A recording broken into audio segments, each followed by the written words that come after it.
आज हम बनाने जा रहे हैं डेसिकेटेड कोकोनट यानी कि कोकोनट पाउडर।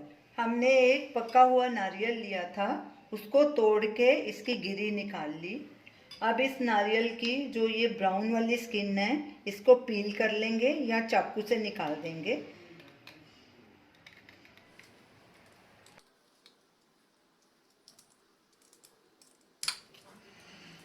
इसी तरह सारे नारियल की ब्राउन वाली स्किन निकाल देंगे और एक प्लेट में रखते जाएंगे।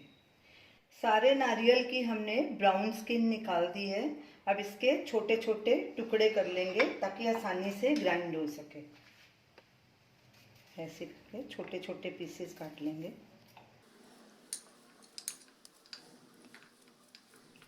सारे नारियल के हमने छोटे छोटे टुकड़े काट लिए हैं।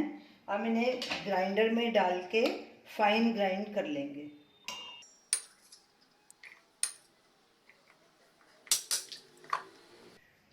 इसमें पानी नहीं डालना, इसे थोड़ी देर के लिए ग्राइंड करते हैं।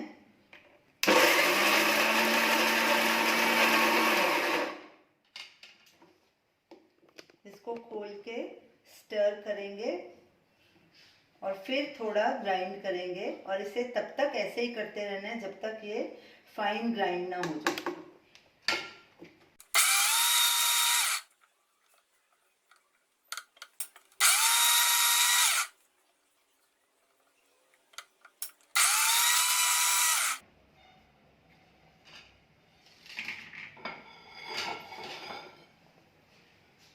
नारियल फाइन ग्राइंड हो गया है। अब इसे एक प्लेट में ट्रांसफ़र कर लेंगे और इसी तरह बाकी का जो बचा हुआ नारियल है उसे भी ग्राइंड कर लेंगे।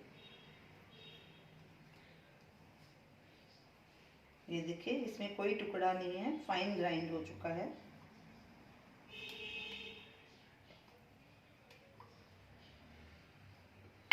सारे नारियल के पीसेस को हमने फाइन ग्राइंड कर लिया है। अब इसे हम ड्राई रोस्ट करेंगे। नारियल को ड्राई रोस्ट करने के लिए एक हमने हैवी तले वाला पैन लिया है और गैस को भी हमने बिल्कुल सिम पे रखा है। अब इसे हम ड्राई रोस्ट करेंगे।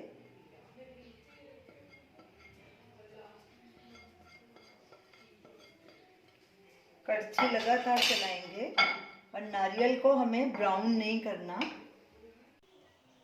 आप देख सकते हैं इसमें काफ़ी सारा मॉइस्चर है और ये काफ़ी हैवी हैवी सा लग रहा है। जैसे जैसे हम इसे ड्राई रोस्ट करते जाएंगे इसका सारा मॉइस्चर सूख चुका होगा और ये फ्लफ़ी और ड्राई हो जाएगा। हमारा डेसिकेटेड कोकोनट तैयार हो गया है। गैस को बंद कर देंगे। इसे हमने 20 मिनट तक लो गैस पे लगातार कड़छी चला के भुना है और इसे ब्राउन बिल्कुल नहीं करना, नहीं तो ये नीचे लग जाएगा और कड़छी लगातार चलानी है। अब इसे एक प्लेट में ट्रांसफ़र करेंगे।